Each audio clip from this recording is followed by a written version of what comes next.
Suddenly, scorching hot tea splashed across my face. The sharp, stinging pain hit me instantly, leaving me frozen in shock. As I wiped the burning liquid off, I looked up to see my mother-in-law, Amy, standing there, holding the empty cup in her hand. Her face was expressionless, cold and distant, as though she had meant to do it. I was trying to process what had just happened, but the shock left me speechless. This wasn't the first time Amy had pushed the boundaries, but I was certain it would be the last. Her icy eyes met mine, and as her harsh voice pierced the silence, I knew I'd reached my breaking point. My name is Cheryl, and I'm 35 years old. What started as a hopeful marriage to Scott has turned into a daily battle, one not only with him but also with his mother, Amy. Scott and I met in college, both pursuing degrees in business administration, dreaming of successful careers in finance. 5 years ago, we were filled with hope as we got married, ready to start a life together. But 5 months ago, Scott lost his job and everything changed. Since then, I've been working hard in the finance world, making a steady income of around $80,000 a month through stock trading. It's enough to cover our household expenses, but for Amy, it's never enough. She never fully approved of me, and since Scott's job loss, her resentment has only intensified. Despite my financial support, covering the mortgage, utilities, groceries, and more, Amy continued to demand more. Her latest request was that I contribute an additional $5,000 monthly, even though I was already shouldering every bill on my own. One morning, after Scott left for what I hoped would be a promising job interview, Amy cornered me in the kitchen. She sat at the table, sipping her tea and glaring at me as I cleaned the counters. Her words were laced with hostility as she said, "You think just because you're earning some money, you don't have to pay your share?" I took a deep breath, struggling to keep my calm. "Amy, I am covering all the bills. What more could you possibly want?" I replied, trying to keep my voice steady. Without missing a beat, she snapped, "I want you to contribute $5,000 more each month." She said it as if this was the most reasonable request in the world. I shook my head, feeling a mix of frustration and disbelief. "I'm already paying for everything, Amy. I don't have anything more to give," I replied firmly, though I could feel the tension tightening in my chest. Her gaze narrowed, and she hissed, "Then maybe you should think about leaving. If you can't pull your weight, you don't belong in this house." Her words stung, but they also solidified what I'd known for a long time. I was no longer welcome here. Amy was unwilling to accept me as part of the family, and her demands were only a reflection of her resentment. In that moment, I realized that I needed to make a decision not just for myself, but for my own peace of mind and self-respect. This was no longer just a struggle for acceptance. It was about reclaiming my sense of worth and finding a life free from this constant battle. That day, I finally decided I would no longer let Amy's disapproval define my life. I was ready to take a step towards a future where I could be truly happy, even if it meant leaving behind the life I had worked so hard to build. I was the one holding everything together in our household, not Scott. Yet, Amy had the nerve to demand even more from me. My patience finally snapped. "I'm not the one slacking here, Amy," I said firmly. "Maybe you should be asking your son to contribute before coming after me." That's when she lost it. In a flash of anger, Amy jumped up, grabbed her cup of tea, and threw it directly at my face. The scorching liquid hit my skin, but the shock and hurt from the vicious act cut even deeper.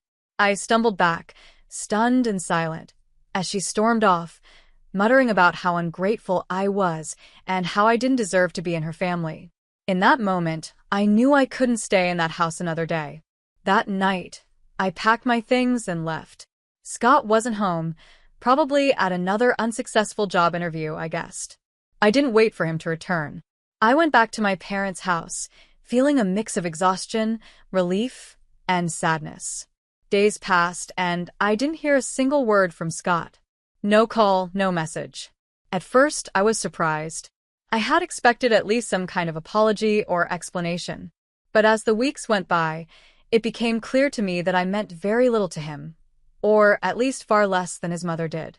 A month passed, and my feelings for Scott began to shift. What once was love faded into a sense of clarity. I realized I couldn't return to a marriage where I was constantly devalued and manipulated. I began to consider divorce seriously, finally accepting that my happiness and self-respect were more important than holding on to a broken relationship. One early morning, the doorbell rang, pulling me from my thoughts. I glanced at the monitor and was stunned to see Scott and Amy standing outside. They looked exactly the same as the last time I'd seen them, as though nothing had changed. "What now?" I muttered, feeling my frustration rise. Reluctantly, I pressed the intercom button. "Yes? What can I do for you?" I asked, keeping my tone calm despite the growing frustration inside me. Amy's voice crackled through the speaker, cold and sharp. "I've forgiven you, Cheryl," she declared, as if bestowing some grand favor. "Come back home now." My eyebrows shot up. "Forgiven me?" I repeated, both confused and angry. For what, exactly? I hadn't done anything wrong, yet here she was, acting as if she had power over me. Without another word, I ended the call and stepped away from the door, my heart racing with anger. But they didn't leave. Instead, they started banging on the door, their voices growing louder and more insistent. "Don't just hang up on us. Let us in," Amy shouted. Not wanting to disturb my parents or the neighbors, I reluctantly opened the door, deciding it was better to hear them out and bring this ordeal to a close. Scott and Amy stepped inside, and I motioned for them to sit on the living room sofa. I took a deep breath, preparing myself for whatever confrontation awaited me. I was done being trampled. This time, I was determined to get the answers I deserved. I took a steadying breath and faced them both directly. "What do you want?" I asked, cutting straight to the point. Amy leaned forward, her gaze sharp and unyielding. "You need to come back," she declared, her tone dismissive. "It's time to stop acting like a child and return to your responsibilities." My jaw clenched at her words. "You told me to leave, Amy. I left because of you. Now, you expect me to come back like nothing happened?" My voice was calm, but I could feel the frustration bubbling beneath the surface. Our conversation quickly turned heated. Amy accused me of abandoning Scott and my duties to the household, while I reminded her of the mistreatment and constant hostility I had endured under her roof. The argument rose to a fever pitch, voices overlapping until, finally, Scott broke his silence. His voice was soft and unsteady. "Mom, there's something I need to tell you." Amy turned to him, her anger momentarily subsiding. "What is it?" she demanded. Scott looked down, avoiding her eyes. I've been out of work for months now, Mom. Cheryl was the one supporting us all along. I wasn't contributing anything." Amy's face twisted in shock and disbelief. "What do you mean? You told me everything was fine." Scott sighed, his shoulders slumping. "I didn't want you to worry. I thought I'd find something soon, but I just didn't." His excuse only seemed to enrage Amy further. She exploded, her anger shifting entirely onto Scott. "So you've been lying to me? Relying on her while sitting around doing nothing?" She glared at him, her voice dripping with disappointment. As I watched them unravel, a strange calm washed over me. This was exactly the toxic environment I had escaped, and I knew I couldn't return. Quietly, I reached into my bag and pulled out the divorce papers I had been holding onto for weeks. I placed them in Scott's hands, his eyes widening in shock as he stared down at the documents, uncomprehending. "Cheryl, this is too sudden," he finally stammered, his voice barely above a whisper. "Don't you think we should at least talk about this?" I shook my head, feeling a clarity I hadn't felt in a long time. "I've had weeks to think about it, Scott. You didn't reach out once. You didn't care. Your mother has treated me terribly, and you've stood by, letting it happen. I won't go back to that house, Scott." Amy jumped to her feet, fury flashing across her face. "You think you can just walk away after everything we've done for you?" she sneered. I met her gaze, unwavering. "Done for me?" I scoffed. "Amy, you've made my life miserable from the day I moved in. I was the one supporting the household while Scott was out of work, and yet you still demanded more from me. I won't let either of you take advantage of me anymore." Scott's face turned red, a mix of frustration and desperation. You can't just give up on our marriage because of a few arguments with my mom. This isn't just a few arguments, Scott, I said firmly. It's a pattern of disrespect, manipulation, and indifference. I needed your support, and instead, you let your mother tear me down over and over. I refuse to keep sacrificing my happiness for a marriage that only hurts me. For a moment, Scott said nothing, looking between me and his mother, perhaps realizing for the first time how deeply this had affected me. But it was too late. I had given everything I had, and now, all I wanted was peace. Without another word, I stood up and walked toward the door, leaving them both to grapple with the reality of my decision. For the first time in a long time, I felt free to rebuild my life on my own terms, without the constant weight of someone else's judgment or demands. And I knew I was ready to face whatever came next. I looked at Scott, my voice unwavering. You stood by and watched while your mother verbally and emotionally tore me down. You never defended me, never stood up for me, and now, when I needed you the most, you didn't even check if I was okay. Amy's face twisted with fury, disbelief evident in her eyes. Ungrateful woman. After everything I've done for you, keeping this house running, allowing you to live here. I cut her off, my tone cold. Amy, I was the one paying for everything, yet you still demanded more. The room fell silent, my words settling heavily in the air. Scott glanced between me and his mother, clearly at a loss. He knew it was true. He had relied on me, doing little to change our situation. I'm done, Scott, I said, my voice final. Sign the papers. He hesitated, his hands trembling as he held the pen. Are you sure this is what you want? He asked, his voice low, almost as if he hoped I'd reconsider. I've never been more certain of anything, I replied, feeling a wave of relief wash over me as he signed the papers. Amy, unable to contain her anger any longer, stormed out of the room, her voice echoing down the hallway. You'll regret this, Cheryl.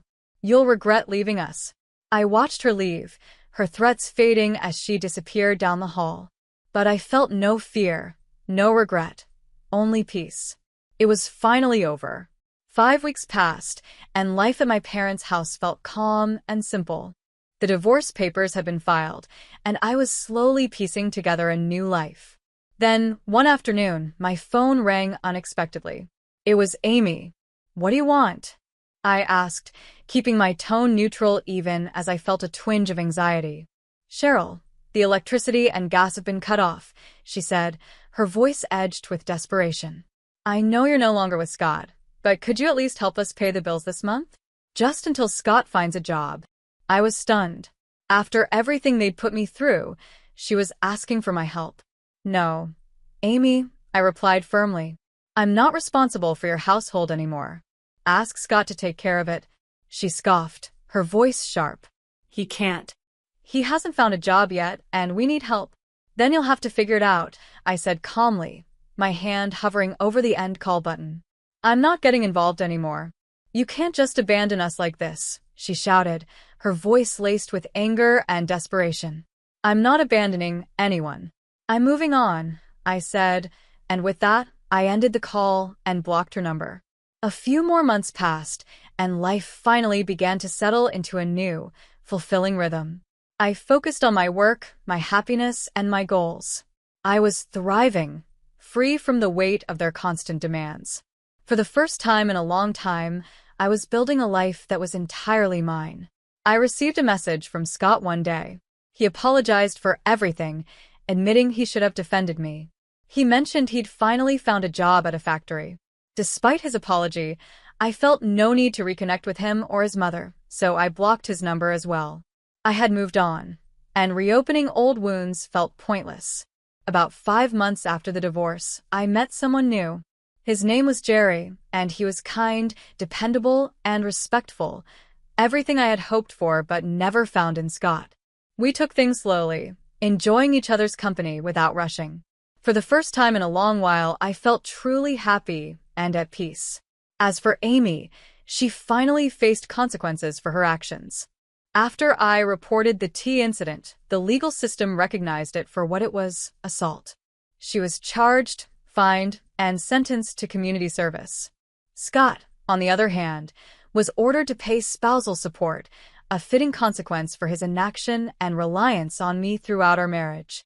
In the end, I had gained more than freedom from a toxic relationship. I found clarity, confidence, and a new sense of peace. My life was moving forward. I left behind the manipulation, constant criticism, and heavy expectations that had weighed on me. My career in finance continued to thrive, and I enjoyed the freedom and self-sufficiency that came with it. Occasionally, I thought of Scott and his mother, but those thoughts passed quickly. That chapter was firmly closed, and there was no going back. Jerry and I grew closer, and the connection between us felt real and easy. There were no endless demands or expectations, just mutual respect and understanding. For the first time in years, I could focus on what genuinely made me happy. One afternoon, while catching up on work at a cafe, I received an email that made my heart skip a beat. The subject line read, "Request for reconsideration of spousal support." It was from Scott's lawyer. I opened it, my heart pounding, but as I read through the contents, a calmness settled over me. Scott was appealing to reduce the spousal support payments, citing financial difficulties. He explained that his factory job wasn't paying enough to cover his living expenses and the spousal support. Additionally, he claimed Amy's health issues were straining their finances. It was clear they were hoping I would feel guilty and reconsider. But I had left that life behind, along with the guilt and manipulation. I was done playing their games. I had paid my dues, both emotionally and financially. Without hesitation, I forwarded Scott's email to my lawyer, confident that the law would support me. A few weeks later, we appeared in court. Scott and his lawyer argued that his financial situation was too strained to continue paying spousal support. He presented documents showing his minimal earnings from his factory job and highlighted Amy's increasing medical expenses. But my lawyer was prepared. She pointed out that throughout our marriage, I had been the primary and often sole financial provider while Scott contributed very little. The spousal support was fair, given the years I had spent supporting him and his mother. My lawyer also reminded the court of the toxic environment I had endured, especially mentioning Amy's assault on me. As the hearing continued, I noticed the frustration building on Scott's face.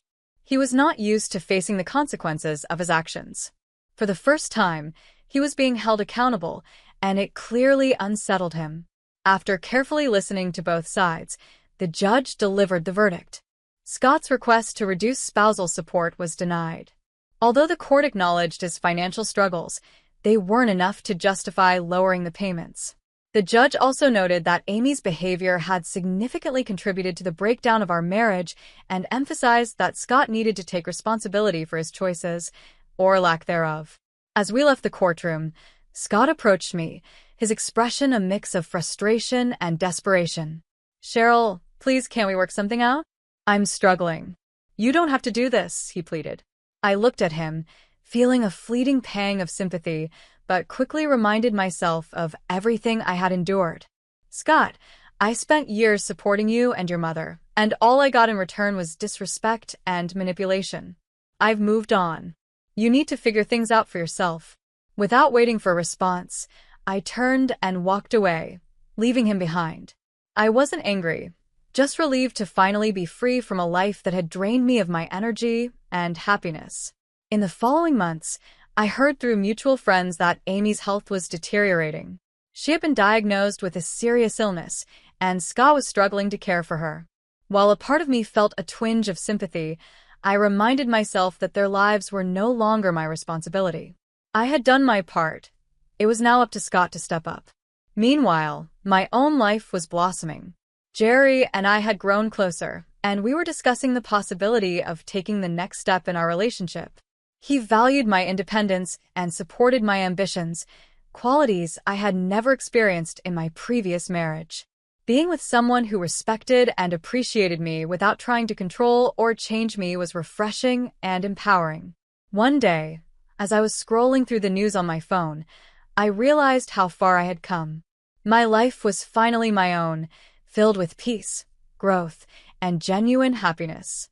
The struggles and the pain of my past seemed distant, like a closed chapter in a book.